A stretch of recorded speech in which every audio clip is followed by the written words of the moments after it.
नमस्कार। तो इस वीडियो में हम जानेंगे हरिवंश राय बच्चन जी के द्वारा जो लिखी हुई कविता है आत्मपरिचय, उसके विषय में उसका सारांश जानेंगे। हरिवंश राय जी के विषय में हमने इससे पहले वाली जो वीडियो है उसमें डिटेल में पढ़ा था।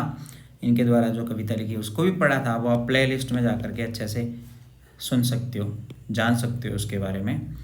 अभी हम इसका सारांश जानेंगे, ठीक है। इस कविता का बहुत लंबी चौड़ी कविता है और बहुत सारे व्याकरण के बिंदु भी हैं, उनको भी हम चर्चा करेंगे। वीडियो अंत तक देखना, कुछ एक मिनटों में आपका ये पूरी कविता जो है पूरी क्लियर कर दूंगा। ये वीडियो मेनली एग्ज़ाम के पर्पज़ से ही बनाई जा रही है। आपके पास टाइम बहुत कम है, एग्ज़ाम में आपने तैयारी करनी है, तो मेन जो चीज़ें हैं इस कविता की वो मैं आपको बताऊँगा, ठीक है। चैनल को सब्सक्राइब कर लें, वीडियो लास्ट तक देखेंगे तभी आप समझेंगे। चैनल पर नए हैं तो चैनल ज़रूर सब्सक्राइब करें। तो चलिए शुरू करते हैं, ठीक है। ये है हमारे पास कविता।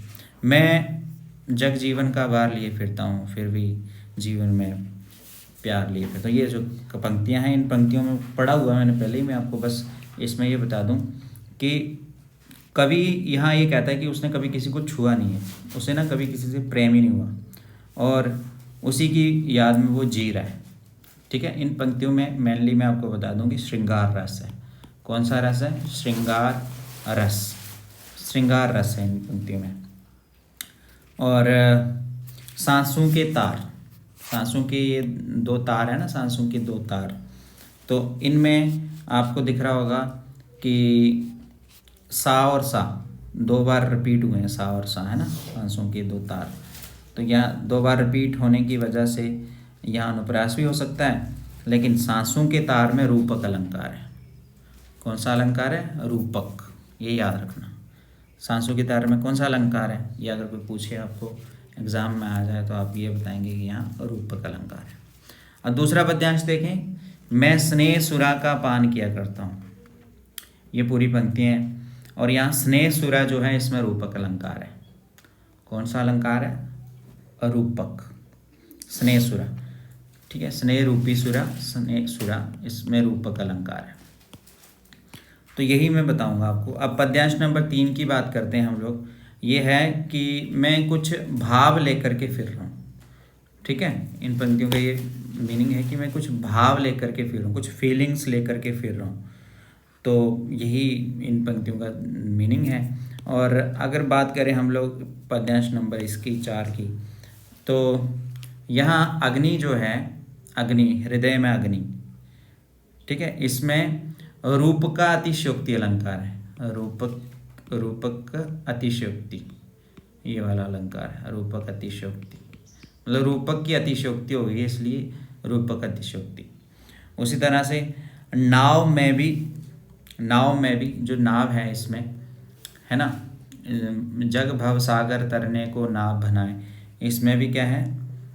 रूपक अतिशयोक्ति है। और भव सागर में क्या है? रूपक। ये जो भव सागर है, जैसे आप मैंने ऊपर बताया आपको, वैसे ही ये जो भव सागर है, भव सागर में भी रूपक अलंकार है।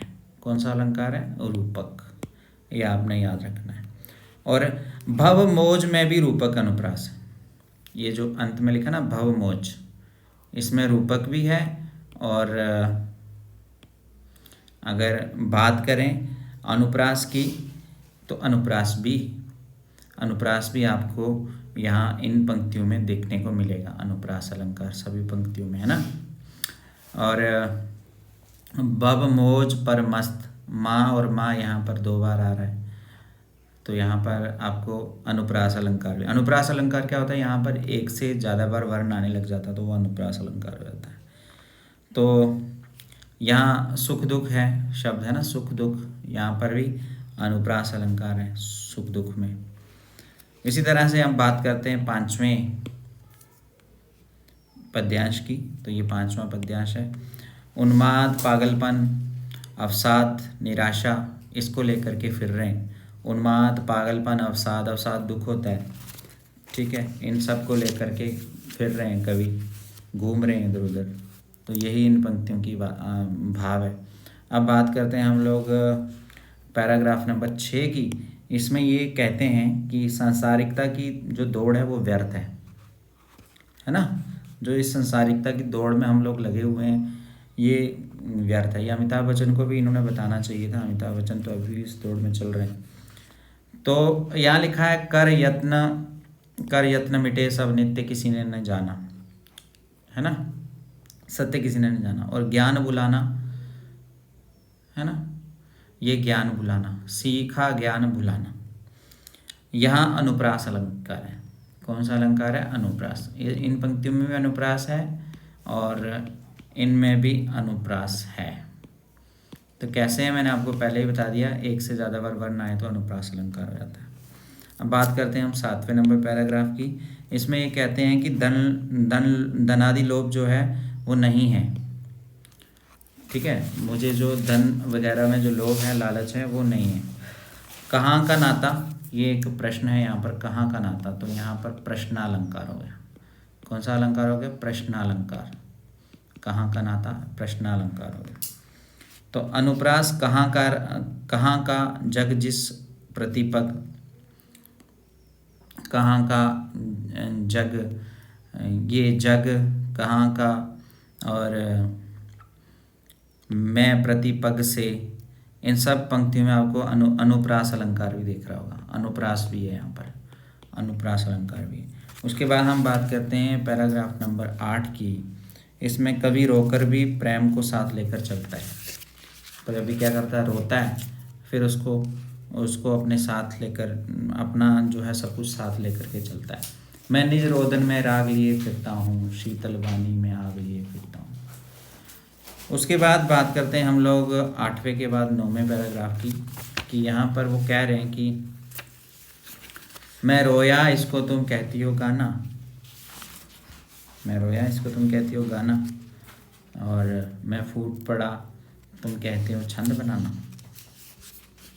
तो यहाँ कवि रो रहा है और उसकी रोने पे जो दूसरा इंसान है वो कह रहा है कि तुम तो छंद बना रहे हो। तो आगे ये भी कहता है कि कवि कह करके मुझे कोई क्यों अपनाएगा, मैं दुनिया का हूँ एक नया दीवाना। उसके बाद हम बात करते हैं ये 10वें नंबर पैराग्राफ की। इसमें लिखा है झूम झुके, दो शब्द हैं यहाँ, झूम और झुके। ये झूम झुके में अनुप्रास अलंकार है। तो ये इसकी मेन ग्रामर है। ठीक है, इस वाली पंक्ति, इस वाली कविता की।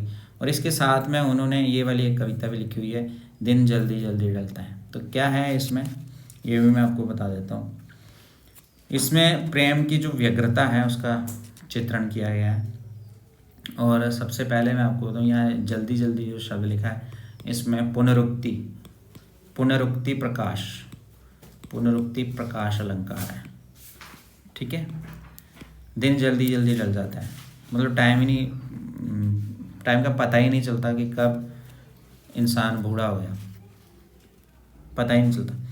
तो दूसरी पंक्ति में ये भी लिखा है कि चिड़िया अपने बच्चों को मिलने के लिए जल्दी कर रही है ना। चिड़िया जो है वो अपनी अपने बच्चों को मिलने के लिए मतलब बहुत जल्दी में है। बच्चे प्रत्याशा में होंगे, नीडों से जाग रहे होंगे, इसलिए चिड़िया जो है वो क्या कर रही है, जल्दी जल्दी में मिलना चाहती है। तो जल्दी जल्दी यहाँ पर भी आपको दिख रहा है, सब जगह पुनरुक्ति प्रकाश। अब तीसरी पंक्तियों में ये कहा हुआ है, ये तीसरे वाले पैराग्राफ में, कि कवि को लगता है कि वो दुनिया में अकेला ही है। ठीक है, और यहाँ एक शब्द है कौन और एक शब्द है किसके। कौन है और एक शब्द है किसके। कौन और किसके, ये दो शब्द हैं, इनमें प्रश्नालंकार है, प्रश्नालंकार। इस वीडियो में आपने ये देखा होगा कि मैं मेनली कुछ एक शब्द जो इम्पोर्टेंट शब्द हैं, इनके अलंकार या व्याकरण के विषय में पूछा जाता है, बस उसी की चर्चा की है। और डिटेल में आप प्लेलिस्ट में जाके वीडियो देखिए। चैनल पे नए हैं तो चैनल सब्सक्राइब कर लें, और इसी तरह की और भी शॉर्ट समराइज वीडियोस जो हैं आपके रिवीजन के लिए बहुत ज़रूरी होंगी, उन्हें ज़रूर देखें। धन्यवाद।